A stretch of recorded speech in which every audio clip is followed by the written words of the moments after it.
Welcome back, everybody, to the Evening Double Podcast, episode number 24. Had a great guest on, Chris Martini, race director with the Kentucky Derby Festival Marathon right here in Louisville, Kentucky. It usually takes place in around April, but it's more than just a race. They have a mini marathon, which is a half marathon for people who don't know that distance, also a 5K as well as a full. It's a huge festival. It's put on for about 2 to 3 weeks, all leading up to the Kentucky Derby. Uh, awesome race, awesome turnouts, and we really went into depth with Chris about what it's all about, why he enjoys this job, and why it's a lot more than just a marathon. The festival, one of the coolest things, it has what's called Thunder, one of the largest fireworks displays, not in Kentucky, not in the U.S., but in North America, if not the world. They put on an absolute spectacle leading up to the spectacle itself in the Kentucky Derby. But yeah, this was a fun one. We hope you all enjoy it. If you do enjoy the podcast, to help us grow, please leave a comment, positive or negative, whatever it needs to be. Share it with a friend and give us a rating. We'd love to hear from you. If anyone ever wanted to reach out to us, whether it's regarding coaching, podcast guests, any running information that they want to hear from us, feel free to just DM us on Instagram, leave a comment, whatever easiest way to get it. Everything's linked in the show notes on how to contact us. But without further ado, we hope you enjoy episode number 24 of the Evening Double.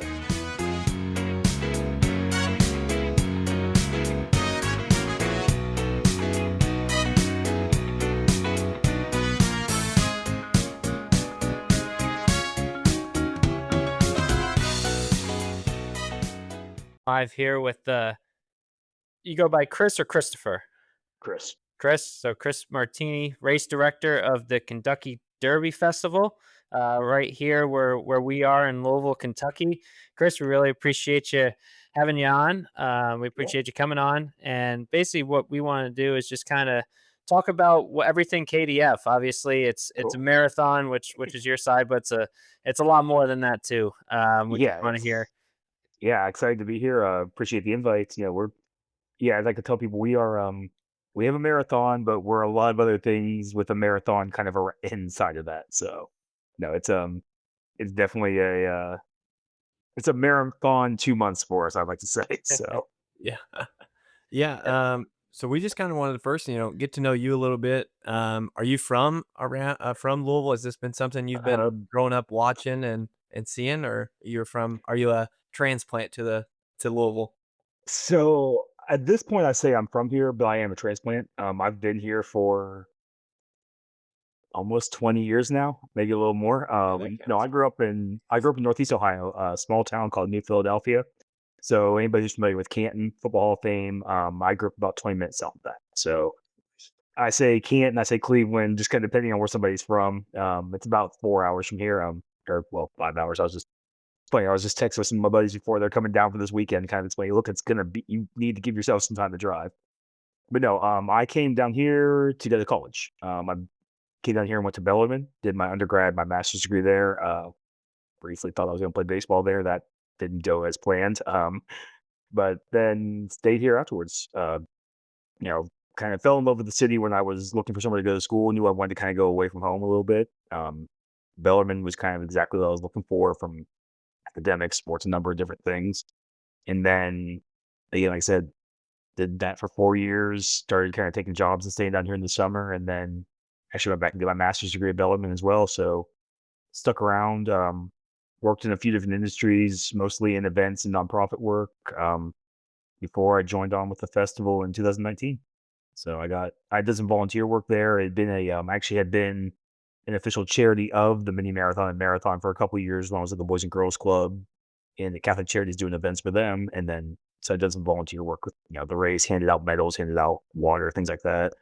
And then kind of the opportunity came. I thought it was something I want to do, and then here we are almost 7 years later. Yeah, that's funny timing. You take over the position, like, right before you have to navigate a pandemic.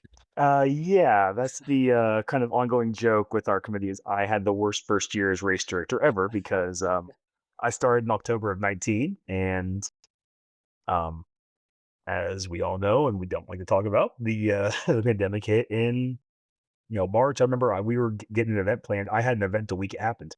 I was loading up a van to take it down for a spelling bee we used to do, and our CEO Matt Gibson was, "Hey, I need you to come up to our office."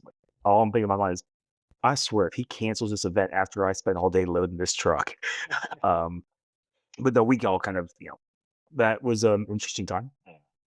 Definitely, I learned a lot about being an event manager and a race director in that time, and how we did what we did coming out of that, how we changed things, how that changed the industry as a whole. I mean, how it changed, as you guys know, being runners, how it changed the running industry too. Yeah. There was a lot of shifts that came with that coming out of that. Yeah, it was a wild time, and I can't even remember if there was any sort of virtual thing with the KDF, but there was Yeah. a huge surge in virtual races and just joining that, and the logistics on that to me seem wild. So I'm not Um, sure exactly what. Could you go kind of talk about that a little bit? I just had yeah, kind of piques my awesome. curiosity.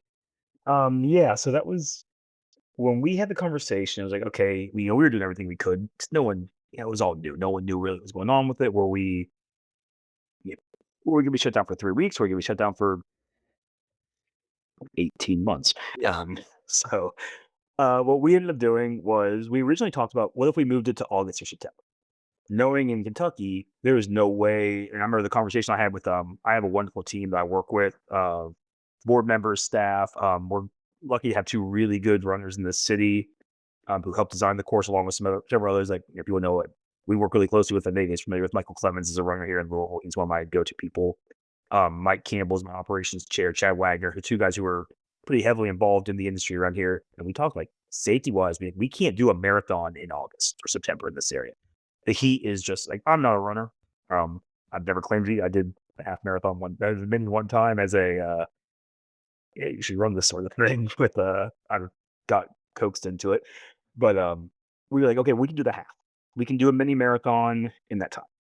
And then as things kept going, we realized, look, that's just not the feasibility. That's not really possible. And what we ended up doing is we gave runners two options. We could do a refund, which is something, as you guys as runners, I'm sure know, that is not commonplace in the running industry. Yeah. We do not do refunds for better or worse. I know probably that's just the way it is. Um, we offered to do a refund. Well, actually, we had three options. Sorry, that was our last decision. We gave that. We offered to let you run it virtually, so you could do a virtual thing. We put together this whole plan of a packet and a box that had a sticker and the shirt and the medal and other giveaways, some buffs, masks. It was, as you look, there was a whole. It was definitely an ordeal. It was you had to figure out how to do shipping, how to do the patching for it, what time that was all going to go out, and then the other option was we gave deferrals. That's a new thing that kind of came into the industry at that time. Was a lot of people didn't even do deferrals. I mean, didn't. Yeah. It's something we regularly offer. Virtuals and deferral are things that we regularly offer. So we offered you the chance, with knowing that we had no idea what coming out of the pandemic was going to be. We offered 2 years worth of deferrals, Yeah. and really that was kind of, we talked to a lot of people in the industry. I work very closely with the sports backers who put on the Richmond Marathon. They're very good friends of mine, and they were kind of working through that. A few others, we worked with Run Sign because that's who our registration platform is, Run USA. All just started talking like, okay, what are options people are doing? So the virtuals came up. A lot of the fall races with hoping maybe they could pull something off, but again, as everyone knows, it nothing happened with fall even. Yeah. But thankfully, uh, we didn't really have a virtual, but we had the option for like military or people who couldn't make it. Like, we would always offer, like, hey, you can run that on your own time. We'll send you the, Yeah. it really started as people who were like maybe stationed here or grew up here, but then and it was a tradition. They ran it every year. Like, we wanted to find a way to keep that tradition. So we always, before my time, even, we offered the opportunity to do that. Oh, And then, so we had like the bare bones of how a virtual worked. But I mean, I spent those first probably month, 2 months of COVID sitting on my couch in my apartment going, all right, what, hanging out with my dog and researching what virtual races were going to be. And that was the majority of it. Like, how are we going to do this? What's the industry standard for it? What are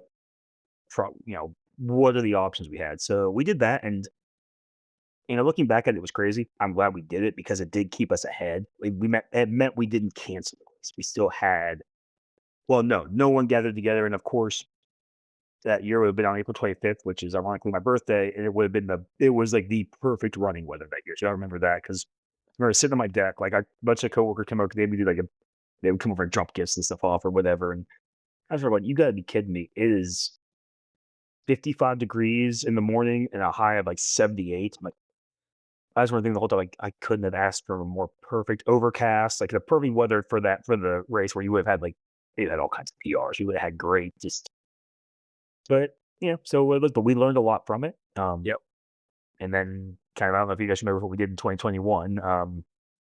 We did what was the 4-day mini marathon and marathon. So couldn't gather together, but we had to do something. I remember that was my biggest thing was we got to have some sort of race. Yeah. I didn't want to go a year without it. I know a joke with a lot of my friends in the industry going, "You guys are nuts for pulling this off." And then we call it Groundhog's Day because we did it. Like I could pick you up in Slugger's parking lot, and it was a drive-through. Everyone would drive through. We'd scan your QR code, give you your bib, and then you had to sign up for a time slot. 80 people at a time every 15 minutes. I don't know if either of you ran that year or Not. But it was, yeah, 4 days. We did the mini marathon every day, Thursday, Friday, Saturday, Sunday, starting with corral starting from 6 o'clock in the morning to 10:30 in the morning. And on Saturday, we did the marathon as well. And all of it was trying not to close roads down because we didn't have the police, we didn't have the manpower to shut roads down. So we did it on the Big Four walking bridge, the Louisville Loop, and the Ohio Greenway. Oh, It was something. Um, but it was definitely again, things you learn. And I'll say like, well, it was. I wouldn't wish it on any event manager or race director to go through something like that. I think I learned a ton from it though. yeah. So I mean, it was one of the things you learn a lot from doing that. Yeah, So that's that was a lot of information all there at once. no, you're good. I was gonna say that's probably like, people say like some learning styles are, trial by fire, and I'd say that you Yeah, kinda were baptized by fire on that one. Um, that's how you have to do it in this world. Is there was no real. I'm told people now. Like, I don't know how. Like I have a cousin who's gonna go into this world. Like I told her, like, you used to come down and like, work some events. Because I don't know how to teach it to you. There's no way to really teach what we do. It's just it's dive in, and if you make a mistake, make it full on and learn from it. yeah. So Well, I know that we've kinda, broken the ice already a little bit, but we did have a couple, like, rapid fire kinda things to get us go flowing. for it. Yeah. Eric, you wanna start with some of these, and we'll work through a little bit of them. yeah. So, first one actually is kind of funny. I mean, this is just going to be in general. We can get off of the COVID years. Please. But, I'm a tournament director with the Kentucky Golf Association, so I feel like our jobs are kind of similar. We're both event managers. We're both running, some type of thing on a certain day. So something always tends to go wrong. It's never going to be perfect. I just wanted to hear one thing that tends to go wrong on race day that people never really see or hear about, like I don't from want your to give end. that secret. I don't want to give that secret away. If they don't see it, it didn't go wrong. That's true. Oh gosh, there's so many, and Eric, you know this because he's talked about that.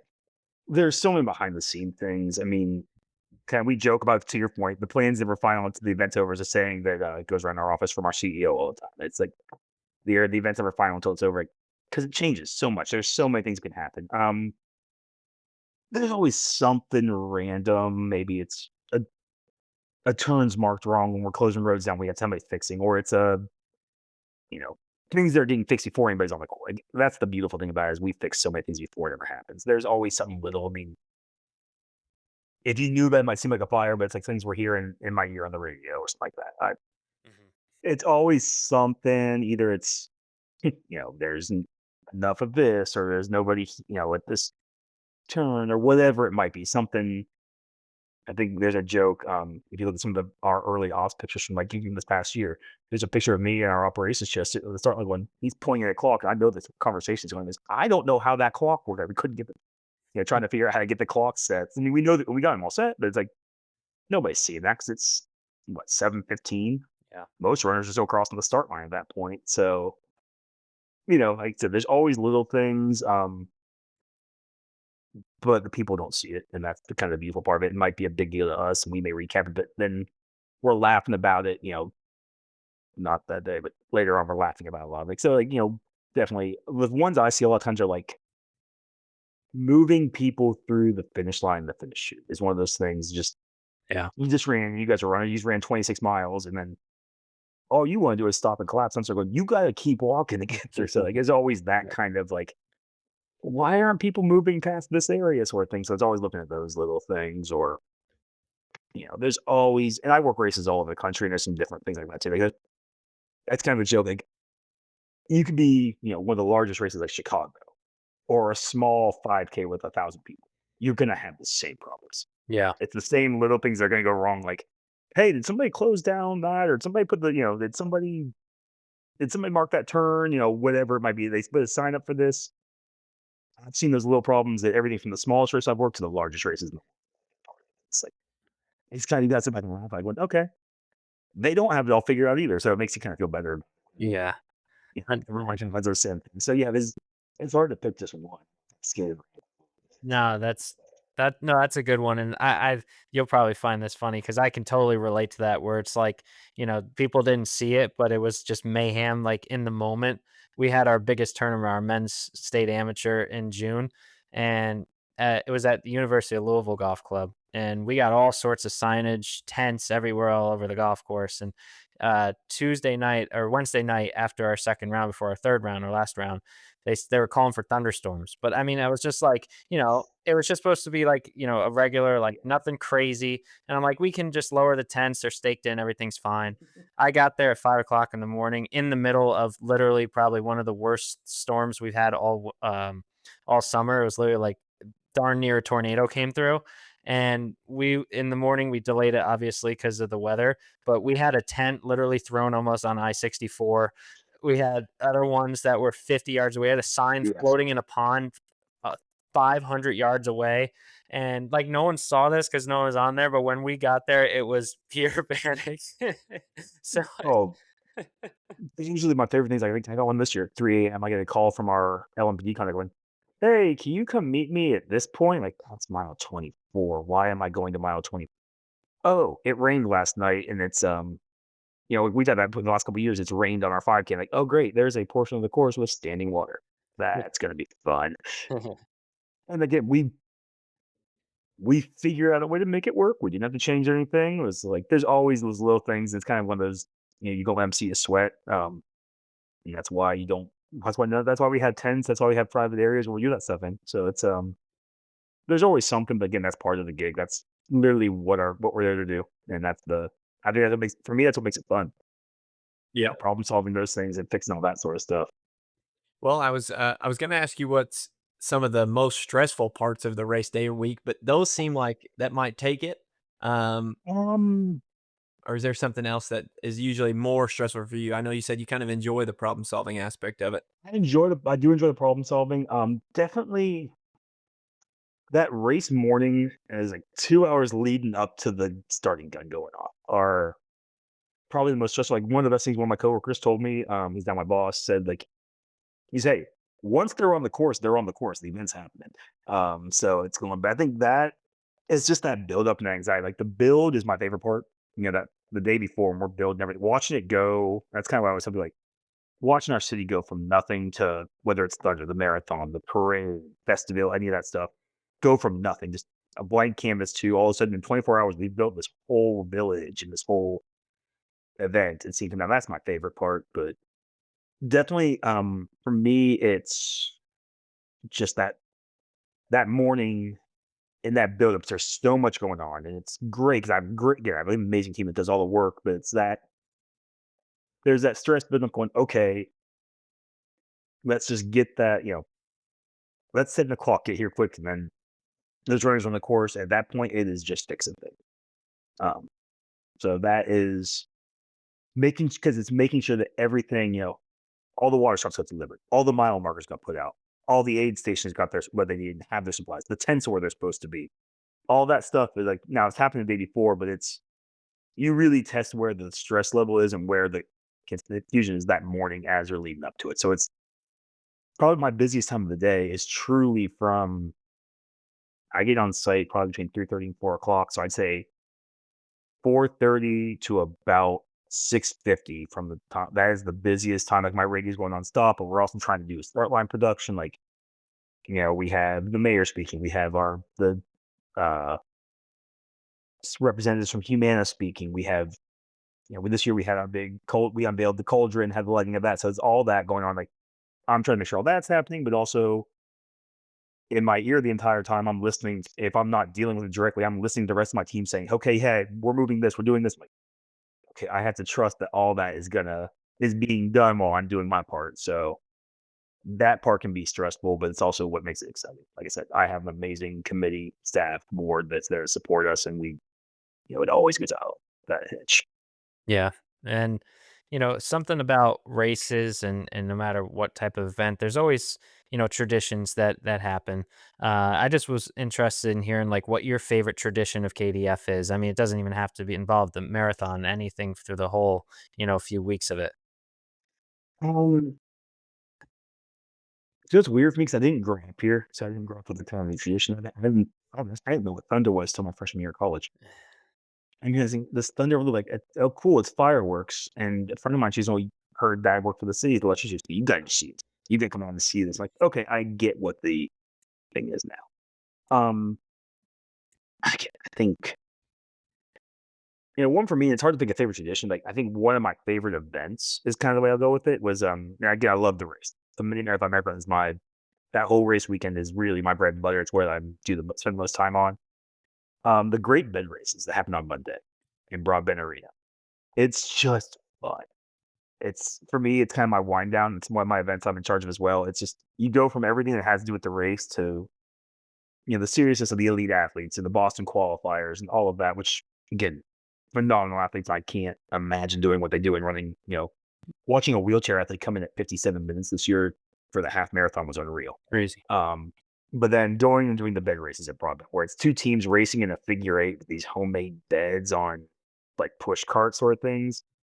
It's just so much fun. Like the teams are out there tailgating and they're coming in there, and just the energy you get from that in Broadbent is just, it's something else. I think that's what makes some of what makes the festival fun. Like everyone knows about the marathon. Everyone knows about Thunder over Louisville, the Pegasus Parade, those major kind of this great steamboat race. Those are like kind of those flagship events that are, everyone in the festival knows about that in the city.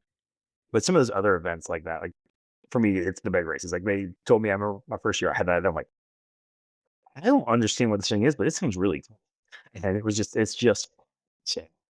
For me, I think that's part of it. Is just kind of, that's a tradition of the Monday of Derby week. And it's like, it's just so like so many things can be so serious. And there's so much going on. It's just chaos and fun. And the teams take it, like some teams take it really serious and it's great to see them do it, but at the same time, they're laughing at the end. Like we have teams like we have the pipe fitters versus the electrical workers, and these are making rivalries against each other. Or the two restaurants are making rivalries, so just they make it their own, and it becomes a tradition that those groups just really dive into. And I definitely want anybody who hasn't gone to that, it's worth checking out because it's just there's nothing else like that. I can't really explain it if you haven't seen it. It's something to see. So I'll have to give that one a visit next year or this yeah. coming year.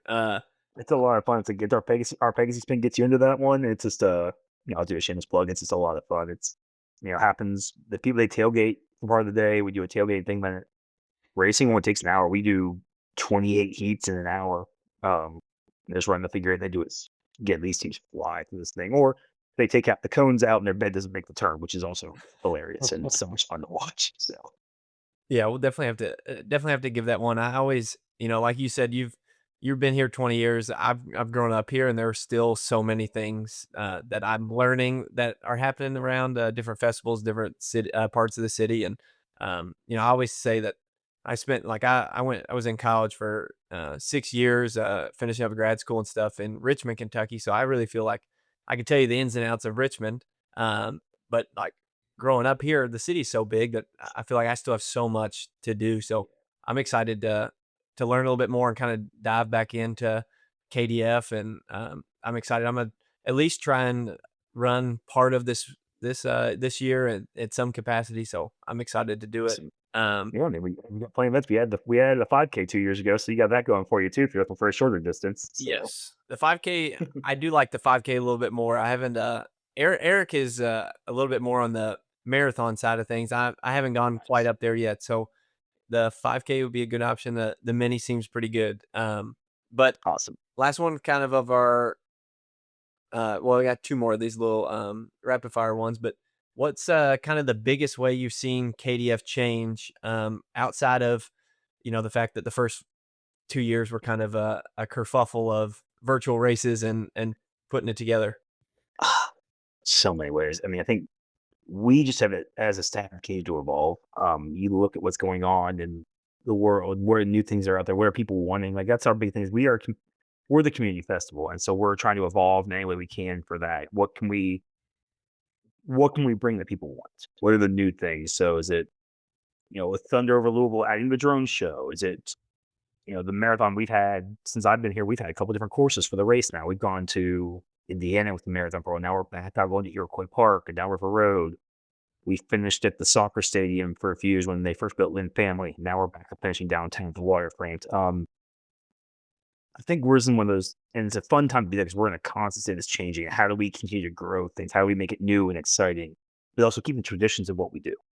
So, um, I think that's the fun part, kind of what we get to do as event managers and a staff at KDF is we get to dream and we get to kind of create those new things. I think a lot of it has been, we've added in some new events with, adding events there in different parts of town. So we have so many things that are downtown, but we're also, with the Norton Sports and Learning Center opening in West Louisville, we're adding Block Party, which focuses on minority vendors and just finding different things, different places to do things and continuing to reinvent kind of what we do and make those changes as we grow and kind of as our city grows and just finding those new opportunities. And one last thing, kind of touching on what you were saying there with this race, it's obviously, Churchill Downs, the Kentucky Derby Festival. That's what Louisville's known for. Yeah. The Kentucky Derby. What kind of legacy do you see or want this race to leave for the city of Louisville? Wow. I want it to be some people remember they enjoy coming to run. I mean, I love kind of the competitiveness we get. We get the elite athletes. We get the people who are setting, like, we are one of the flattest Boston qualifiers in the Midwest. Our hill is in the marathon's Iroquois Park, which Yeah. not gonna lie, it's not like it's a flat part of the course, but it's we have those people who run the fast courses. But I want to be remembered as like the one we talk about when we travel and go see other races and promote it. The people came and enjoyed it.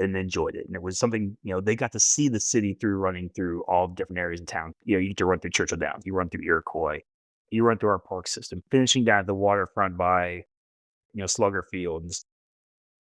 I think that for me is most important. Like, it's not that you have, this fast runners, but that whether you're the runner who finished in the top five or you're the runner who finished at the 5.5, 6 hour mark, you got that same experience. You got to enjoy the city and see it. Like, that's what people are taking away, and that's why they wanna come back, or why they're telling their friends to come back and run it, that we are that I want us to be that bucket list race for the city, and then for people to come and experience more than just that. So, okay, you came to run, but you stayed and saw the Pegasus Parade, or you stayed and you went to Wine Fest, or, stay through the week and go to Churchill Downs and support the Derby.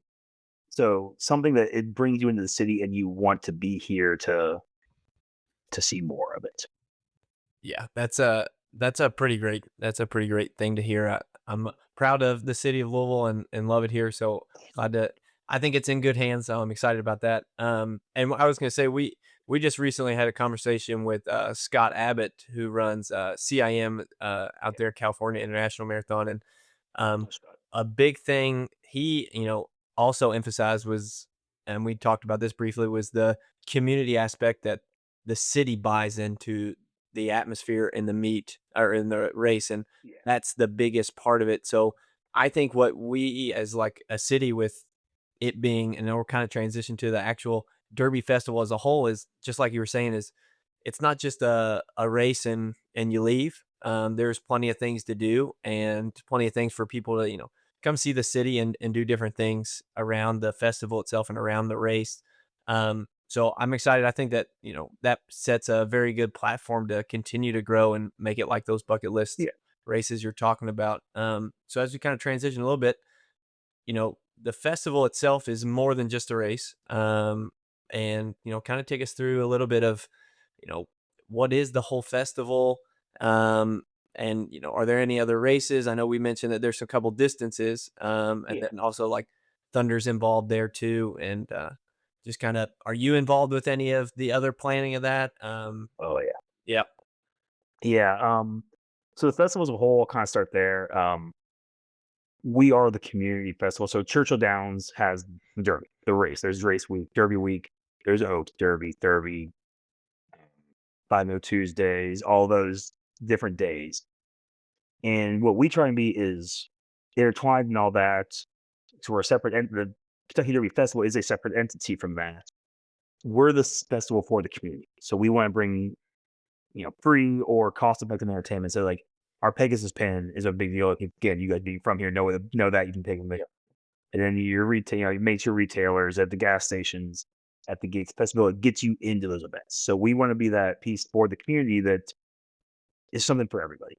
And that's what makes it so much fun. Is we started, our foundation has educational events like Justice Fest is something we added. The Robo Rumble that start back in February or March, all the way through. We do, a fashion show, a hole-in-one contest, a Tour de Lou, which is a bike ride we put on for different distances through the city and through Southern Indiana. Like you mentioned, everyone knows Thunder over Louisville is kind of the best example of that because it's our biggest thing. To what now we call is the race weekend, which is 5K on Friday night, and then with the marathon, the relay on Saturday, the Pegasus Parade. So we are roughly 72 events over a month to a month and a half period. So we have a lot of things going on uh, all those times. So it's really is an all hands on deck sort of thing. And then so everyone kind of as an event manager and the race director is my primary thing. It is my main event. But I also do take place. I handle other aspects as well. So Thunder over Louisville, everyone that's a citywide event. Everyone has a role in that. So I have a role there. We're all involved in planning, and we are a small staff. We're about 23, 24 people on staff plus board and volunteers. So in fact, the beautiful part is we have so many people in the community that are involved with us as well. Maybe they're on staff, but they're volunteering, or they're a board member, or they're a partner in some way. So yeah, we're really all in at that point of the year.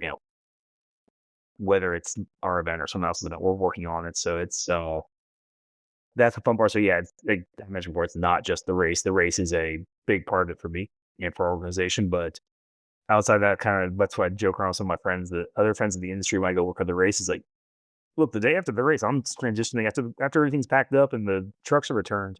I'm transitioning to my next event. I'm not recapping and taking a break. I'm up the next day doing it all over again in a different capacity. So, um, but that's what makes it exciting. It keeps you on your toes. But there are so many. Yeah, keep you kind of with your question. Like we have a ton of different things. So like I said, there's something for everybody, and that's kind of the beauty of the festival is you don't have to be a runner. You don't have to be a cyclist. You don't have to be into golf for the whole one. We have we have a wine. We have a bourbon steamboat race. We have something, Festiville down the waterfront with the chow wagon. So if you want to see live music or entertainment, we have all of that. So we do really do try and have something for everyone and then keep coming with things. Well, how do we keep that exciting for everyone? What are the new things people are looking for? So there's something there. Like I said, if you're into fireworks, if you're into air shows,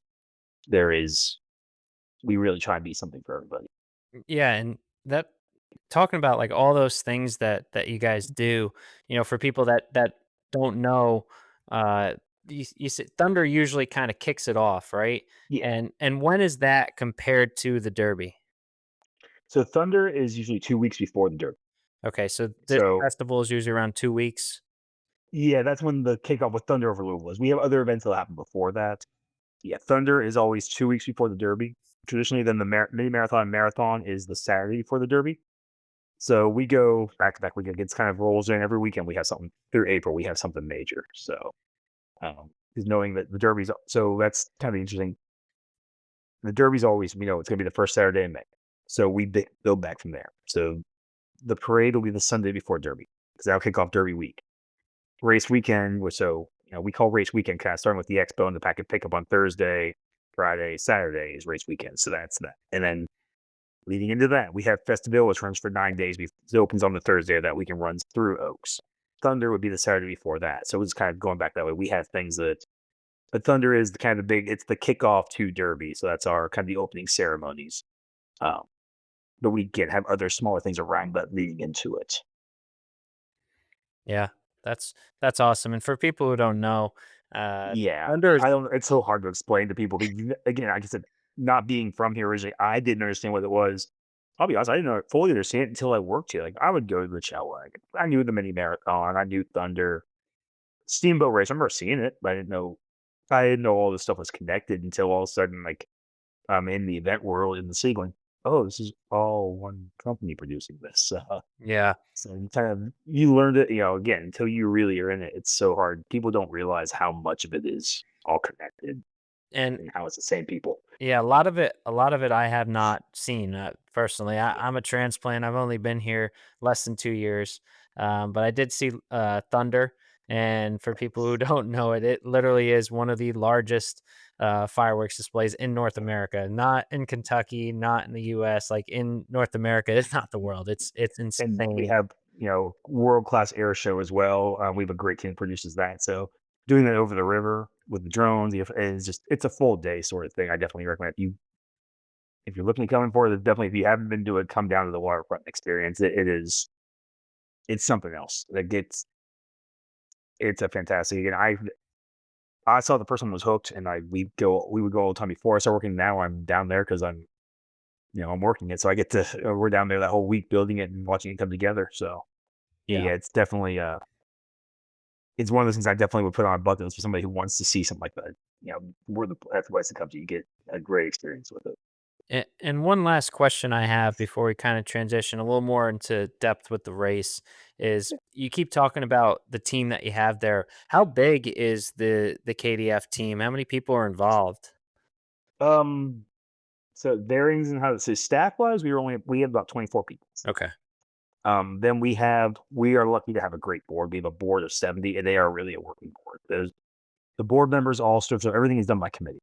The board works on our committees with us and have heavy roles, and then we also have a wonderful, we have amazing volunteers.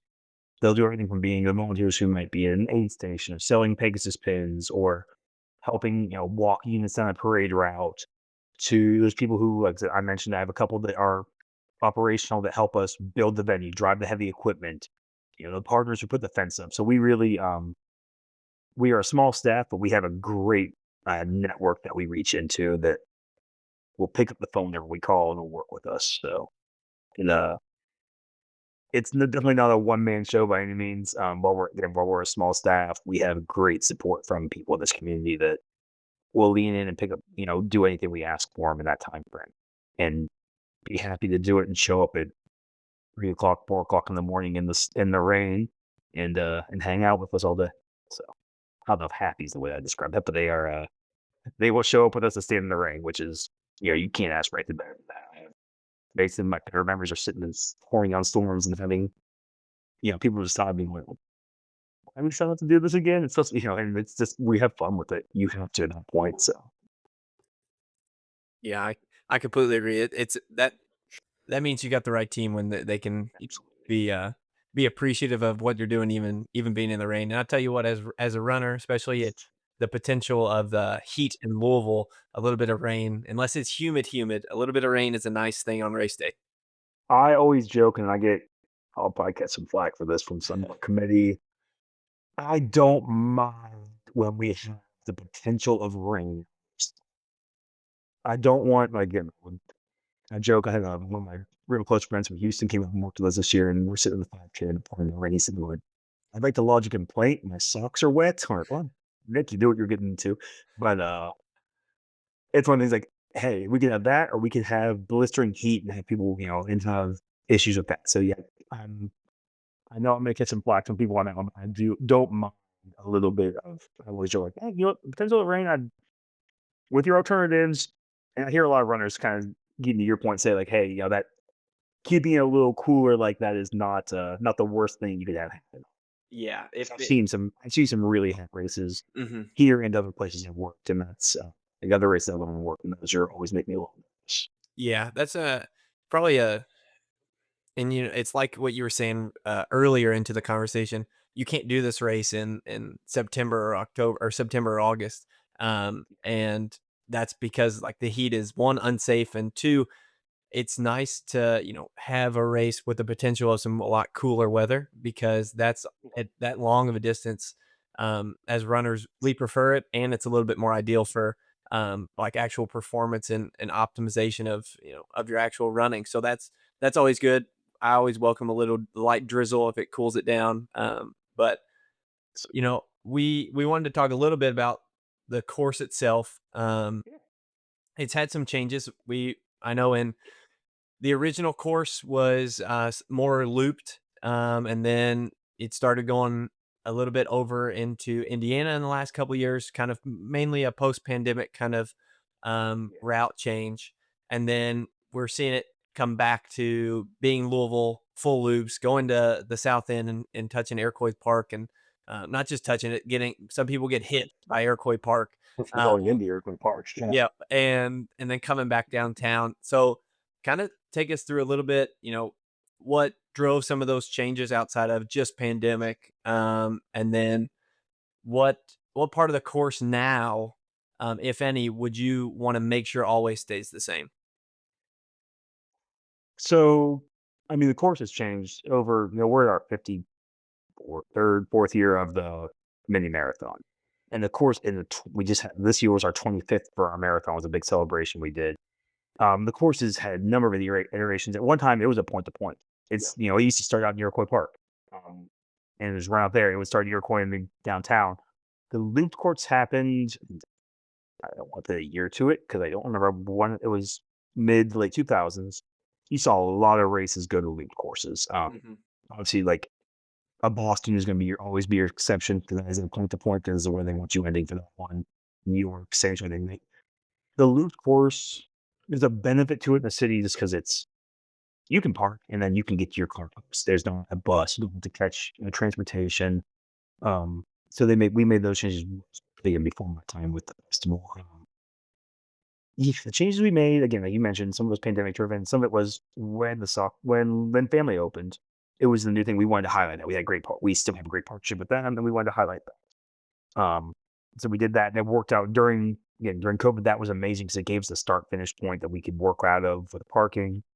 Um, Indiana came to, yeah, we had made some changes in the pandemic with what we could afford to close down road wise, just working. And a lot of that is because we have a great relationship with the city and we were being good partners of the city and what could be done with, how we need to work with that.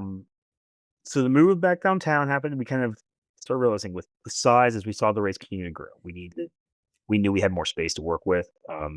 And bring things back down. We do have so many things downtown. Like we wanted to bring it all back to that historic and that finish line that runners knew and loved was that waterfront park finish line. That was the finish line I knew the year I ran the race. Um, not through the race. That was the historic one. People think about finish of coming down that hill when you turn off of Main on the press and coming down. It's a slugger, people lining it, and they gave me a great visual. People loved that. We heard that from runners, and then bringing it back to Louisville was also the part of how much that South Louisville just loves the race. The support we get from people in that community that they line the streets. We have, Olmsted Academy's band out there playing. We have other groups out there doing, our great sponsors and partners like Swag's shoes who's out in that area doing things to, bring the community out there. Iroquois Hill Runners, a lot of our Pacers will Quebec group. So getting those groups back involved, knowing how much, and if people don't know it, Louisville has an amazing running community. And I think it's kind of one of those hidden gems of the city is how much like how many run clubs we have and how many groups we have of running. And really being able to kind of bring it all back to Louisville was able to help that we have that now. We have, that piece of it. And Iroquois being such a historic part of the race. And it's a gorgeous park to run through. I know again the hills are we don't go all the way to the top to it. So like I always said, we don't go all the way to the top of it, but we have the hills there that And it's just a gorgeous area to run. You get that great canopy cover, you get the community and the historic homes. So that was our thought. There was like, we want to bring it all back there, the thing that people loved. And we heard that like, the marathoners missed running through Iroquois Park. The community missed having us there. So that was always a goal I had, and I talked about with my leadership. Like, we got to get back to this whenever it's possible. And thankfully, we have a great relationship here with the city. When the mayor's around as well, which helps out. Like, he's always a big advocate for it. So when we brought that proposal up, there was no day. Everybody kind of was on board. We started talking, like, here's what we want to do. How do we work with you to make this happen? How do we work to, you know, do we start the race a different time? What's our pace? Kind of like, how do we make sure we can do this and still be mindful of the needs in the city to not, well, we have 12, 13,000 runners running. We also know there's a lot of other people in the city, and we don't want to inconvenience everyone. The city still has to be able to get around this, and we want to make sure that's possible too. So we work closely with everyone to make sure there is a traffic plan and detours, and that information is communicated out there to make sure that is a great plan. And I think the other part was what's a part of the course I always want to make sure stays the same. Yeah. I mean, you can't take Churchill Downs out of it. That was the run through the infield is such a historic part of it. I think that's the easy answer to say. For me, the other parts, honestly, I think the loop we run around Central Park early in the course is really cool. It can run around the amphitheater, kind of do that little. If we're going down 4th Street to get to this in the city, we had the loop to pick up distance, but it's a great. You get to see a lot of cool stuff. It's a great neighborhood kind of there in historic old Louisville with the city. So I say Churchill's the obvious ones. You want that. Everyone wants that experience. And then the other part I hope always stays now, or we have it back, is Iroquois Park for the marathon runners. Yeah, I know there's a hill, but again, like I said, as we come out of that, if you look at our elevation chart, I always kind of technically throw it out like we already met downhill once we get through that mile 15. So, but those are just a couple gorgeous areas of our city. Run through Old Louisville, and if you haven't been, for listeners went into that area, the historic homes in this area of the city, amazing to be. To go through Churchill is what it is. I mean, you got the horses trained, you have racing that's happening that day. There's just so much that is what makes, to me, obviously can't think about. That's what makes it. I hated that we couldn't have it during, the pandemic year. Obviously, there was no way we could have that, and there's just you could tell that piece was missing. And Churchill Downs is an amazing partner, and they love having us there. We work so well with them, and they're gracious enough to have the team out there to support and really make it feel festive for everybody running through there, knowing that they have so much going on with racing starting that day. So. Yeah. I think those are the areas, again, like that Iroquois, that those are those historic areas that really get either have something to do with Derby or have that community impact, or pieces I hope never leave this course, because it's something that truly makes it memorable. And that's what we hear from our runners as well. They love those pieces of it. That's what I want. If it's something that the runners are loving and look forward to every year, then that's what I want to keep in the race. Yeah. That's super good to hear. I grew up in the south end of Louisville. Probably I could run from my house, I could probably get to Iroquois Park in 4 or so miles. So I've done hundreds of loops around there, and I will say it is a beautiful park to run through.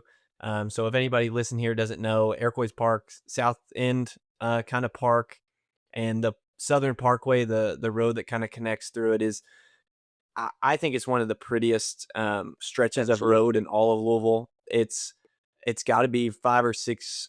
I mean, what do you probably get? At least 5 miles total out of it, out and back. Out and back, yeah. So we out and back it. So I'd have to look at the map right now to tell you for sure. Yeah. But to your point, it is one of my favorite areas. So I'll drive the course fairly often just because I don't get to see it on race day very often. I've only ever seen it on race day once. But I drive it a lot, just kind of get myself familiar with it, or look for things like, hey, is there anything I need to be aware of that? Yeah. Construction? Is there an issue we need to talk to the city about getting repaired? But that's one of my favorite parts to drive is going down Southern Parkway, because to your point, it is a gorgeous area of the city. And I think Iroquois Park, people know about it, but I think it's a well-known park in the city, but I don't think people realize that, Kev, it truly is a hidden gem once you're out there. If you've never run around the back of that park, it's a great area to get the horse stables. I played disc golf out there a lot, so I can see a lot of it that way. But the amphitheater, and there's so much out there, and we were able to activate so many different groups out there too, from cheer stations and scream teams. It just makes it that much better, because you get that great, the echoes going through the hills there. It's a fun area to be in. Yeah, I cheered on my uncle there one time. It was toward the back of the park. It's actually probably pretty close to where the 13.1 spray painted logo is. I see it all the time. And I'm like, ooh, that's a brutal way to see halfway, but it is what it is. And there were tons of that's people. our back. It's the midpoint there. That back corner is exactly the half point for the marathon. So Yeah, and I know exactly what you're talking about. yep, and it was hard to get a parking spot back there in some of the neighborhoods just to get up there and see it. That's how crowded it was. So I agree that that part of the city definitely embraces it and love to see it. I like seeing the South End included in some of that. So that's super That's cool. awesome. We love that too. Again, that's where you're, like I mentioned earlier, there, and to your point, you grew up there and you run out there. Like there are a lot of like we have a very large running contingent in that area of town too, which is amazing to see. Like between the year, again, there's a group of runners truly dedicated to running in that park, and it's their races out there, and then so that makes it even better knowing that that people want that too, which is so much fun because they really do show up for us every year, and I can be more grateful for that with people in the city for showing up. All right, Chris, I got a tough question for you here. Coming from not from the area, I was very confused when I first heard the term. Why is it called mini marathon? Never heard of it before. Are you getting ready for your next training block, chasing a PR, training for your first marathon? Or maybe you're just tired of getting generic training plans and AI coaches that are giving you impossible splits? That's where we come in. If you're looking for coaching that's actually built around you, your schedule, your goals, and your life, we'd love to help. I coach through KT Running Company, specializing in individualized run coaching for any athlete from high school, college, and road racing looking to reach the next level.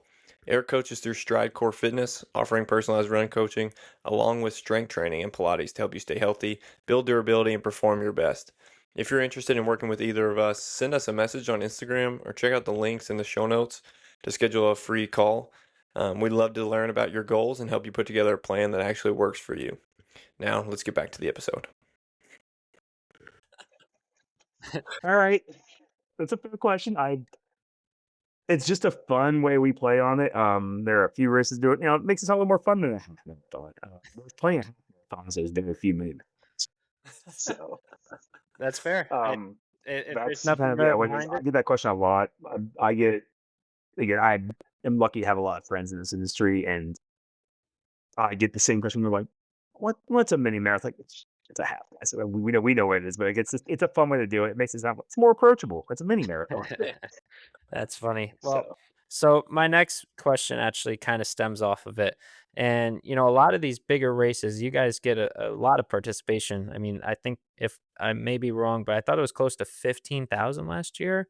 Is that right? close to we were creeping up on that. Yeah, we've been as large as that.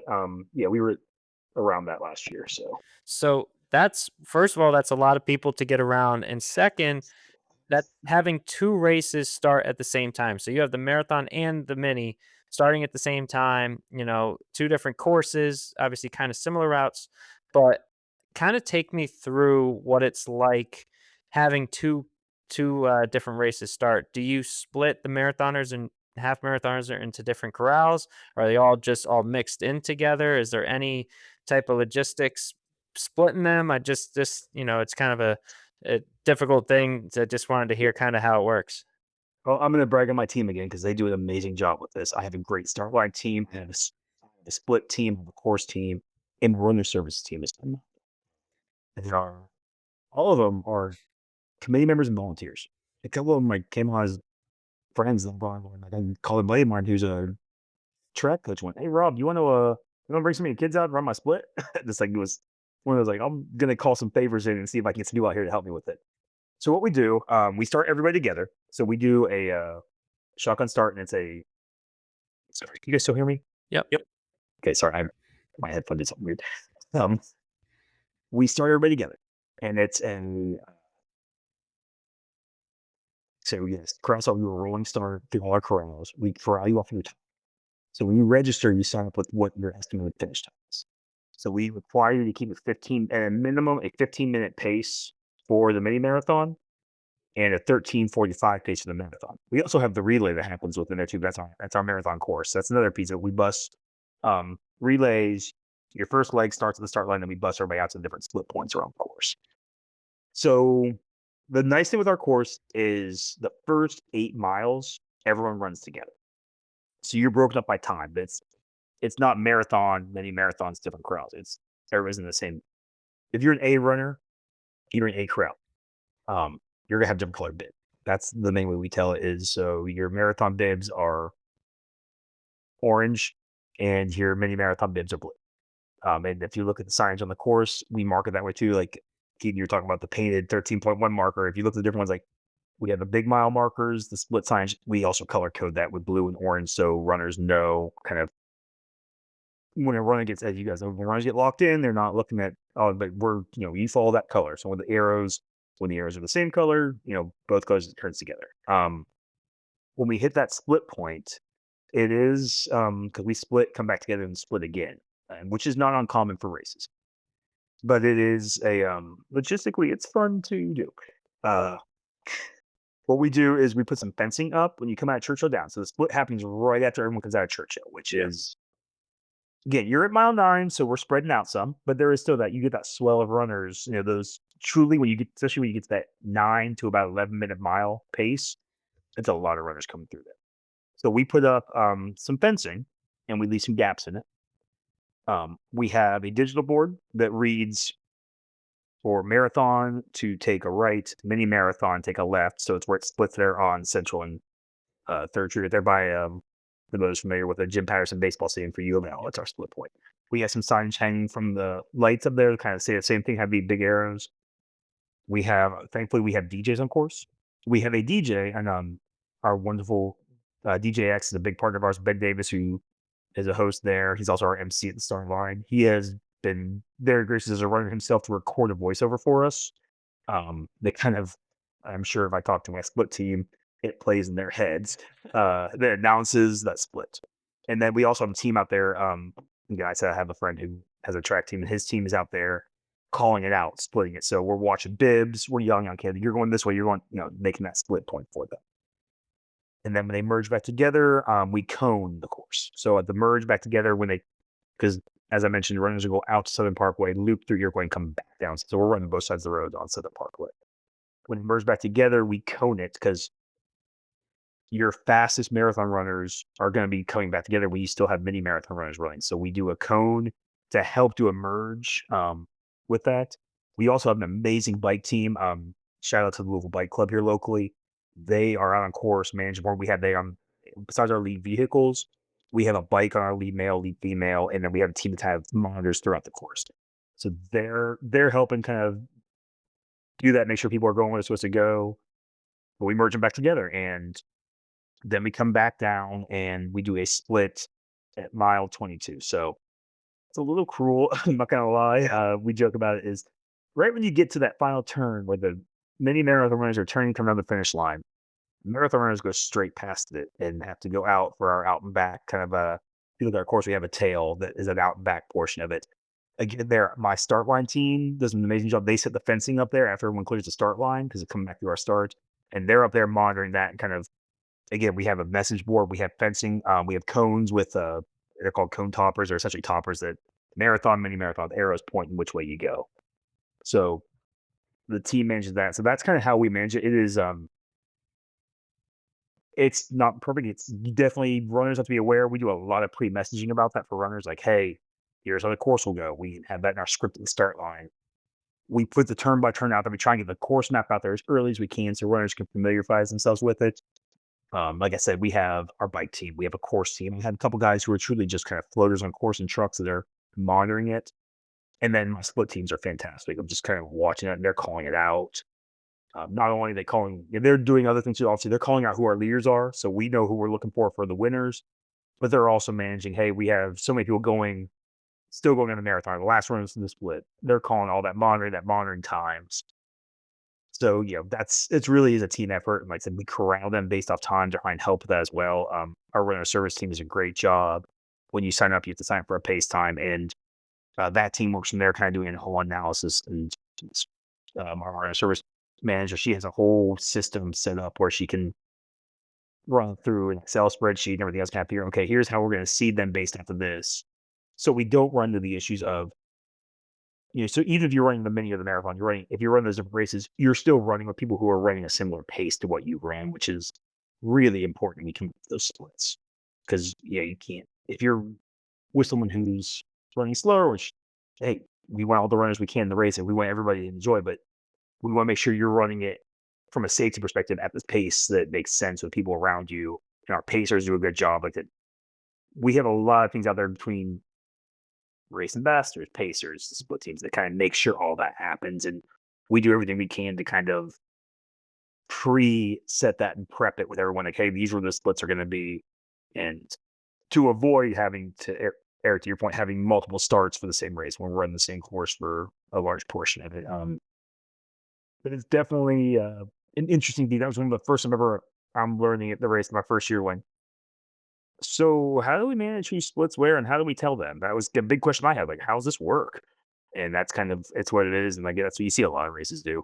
It's you get people out there with flags, get people with megaphones, and just kind of being as loud as you can to tell them which way to go. And the nice thing is, at some point, there is that follow the leader thing with running people where you're going to follow people in front of you, which is good and bad. You get splits, but that's we try to do everything we can to kind of really emphasize it coming up like half a mile out. The different points we have marking, so it's not you getting right on top and going, oh, I'm just a split here. It's we are telling you well before you get to the point so you can make the decision and which That's the fun one. certainly a well in depth Yeah. understanding. No, Sorry, I no, just didn't realize I was going really in depth with that. And I get it. It's hard, and you could probably kind of just keep going down a rabbit hole of what it looks like because it's just something that one you'll probably never actually um, perfect, but at the same time, if you can at least get if people aren't getting totally run over, then you're doing a good job.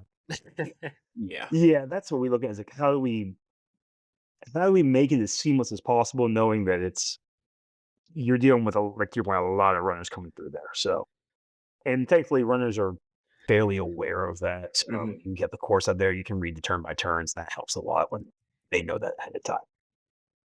Yeah, that makes So, total sense. Want to like I think that's probably the only way you can do it. Really, there's no other true way to really do it. But I want to transition a little bit to outside of the race itself. You also host a big expo, and mhm. I'm kind of curious. It This has been a long established race in the community. It's been something you guys have done for years and years. But what's it like to actually acquire the venue for the expo, and some of the logistics behind that? And do you corral I know that the bib pickups will be alphabetized and all that, but Mhm. is it kind of I guess kind of a little bit of the logistics of sifting through projected times, and getting that all organized? Yeah. So, for getting the venue, we have again amazing partners in this community. We do our expo now with the Kentucky venues, so our fairgrounds. We do it inside Freedom Hall. So historic Freedom Hall, which makes for a really cool venue. We moved there a few years ago, and it makes for a really cool venue doing on the floor there. Because just if you're sports junkie like I am, it's such a cool piece to be Yeah. in, and it's. And then when I first moved down here, that was where U of L played. That was, seen a couple maybe seen ACDC play a concert. There's certain things that see so being able to see the music is a really cool piece, and it gives us a great bib to work with for it. For bibs, yeah, we do it by your corral because it's called dynamic assign. Essentially, we scan a QR code, we scan the bib, and actually assign it to them, and then like I mentioned earlier, our road shows team can decide that you're assigning the corral based off of the distance you're running and your pace time. So we assign it A through E or F, depending on. So we do have like a walker crow BG, but we assign it based off of your pace time, and then from there, runners get a notification about that, and they can go to the expo and kind of we have big signs that say what corral you're in, and that's kind of going for it. So our bibs are printed that way, and it's just kind of get in line did, but we have so many other cool things at the expo too. Publix being our title sponsor of the expo, we have great activations there with displays and great local vendors and national vendors, whether it's running related or otherwise, there to kind of throw into experience. So, it makes for a fun day as well. There's, you might get to try the Derby burger winner from that year, or a pizza, or whatever it might be food wise. Get to see some different gels, maybe get a massage before the race from our partners. So we have a bunch of different activations there. Go talk to our ambassadors and learn more about the race, or what else to do in the city. Because again, we're not just a race; we have everything else going on. So we try and make sure that, hey, there's also a balloon glow happening the night before the race. There's a parade the day afterwards. There's a car show the day of. Like all those different things. We try and promote all that in our expo as well. Yeah.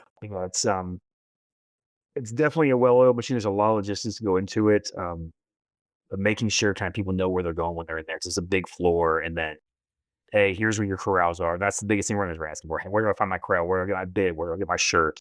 So those are the first questions we're getting, and get a great team that does a lot of that, and having that split up, and trying to make that as seamless as you possibly can. With, okay, we tell people, you're running a 10-minute mile that puts you in corral, whatever, pick a letter, B, C, whatever it might be for that year. We're looking at pacing, so we try and make that fairly clear ahead of time so they can get their bib seamlessly. Like, we know first they want to get their bib and then go and explore advance. We try and make that as smooth a process as possible for the runners.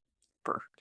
Yeah, that's super good to hear. And for anybody that's hasn't done it and is giving us a listen, that's pretty helpful stuff. I'm excited. I think I'd like to do some of this in to some capacity next year. So good to know some more tips.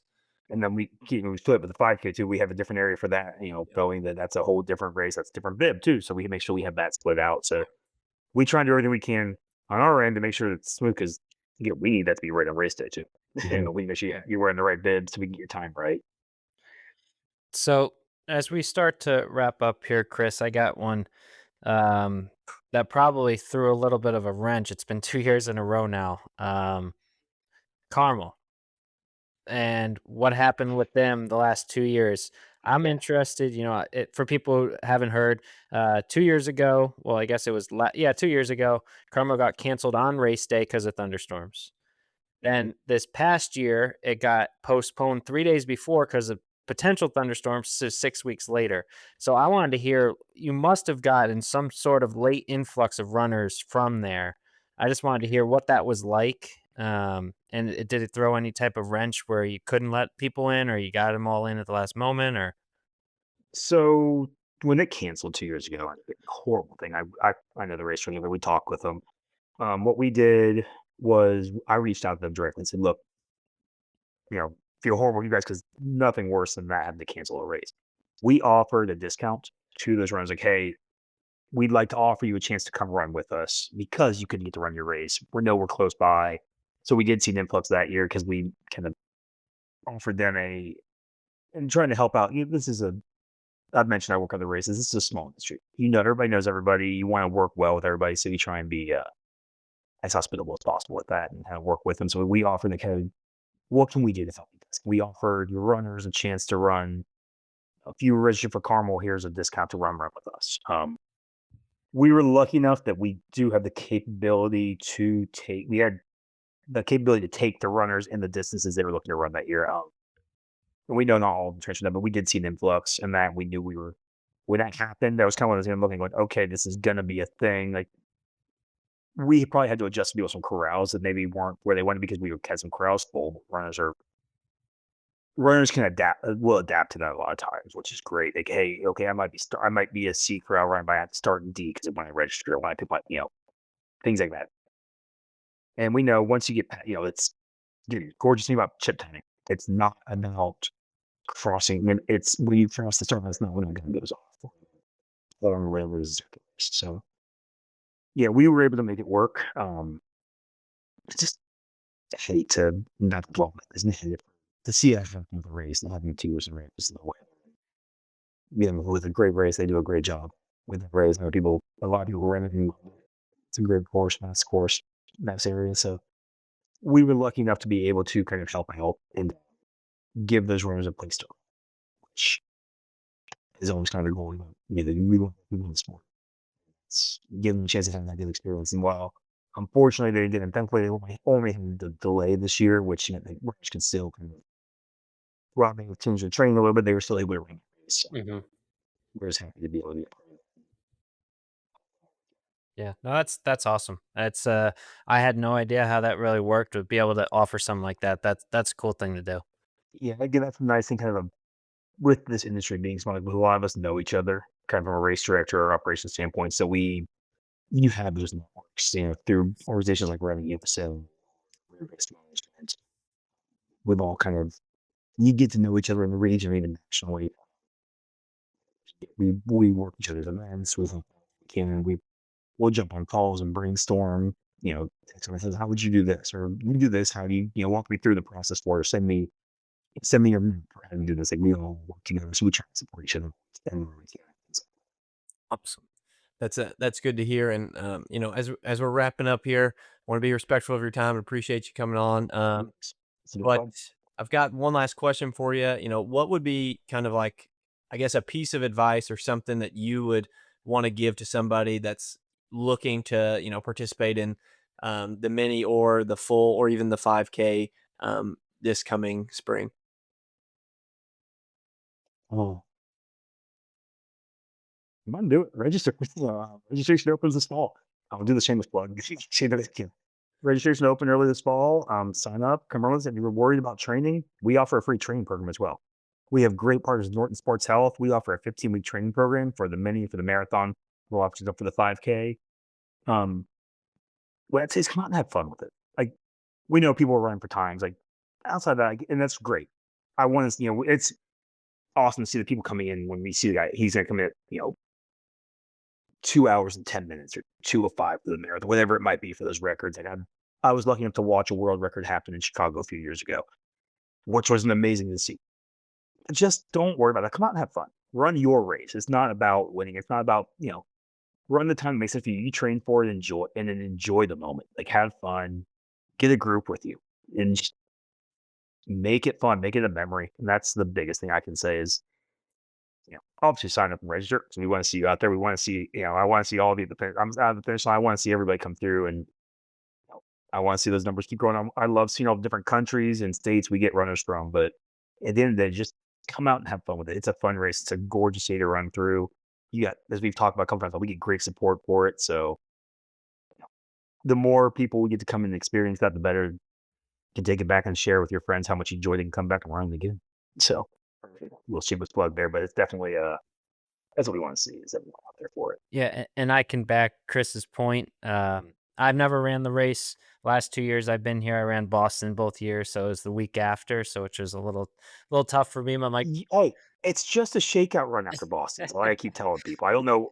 I don't understand why that doesn't ever kind of click on people. It's just a little shakeout. Come run 13 miles with us. but yeah, my girlfriend, she ran it last year, the half or the mini, sorry.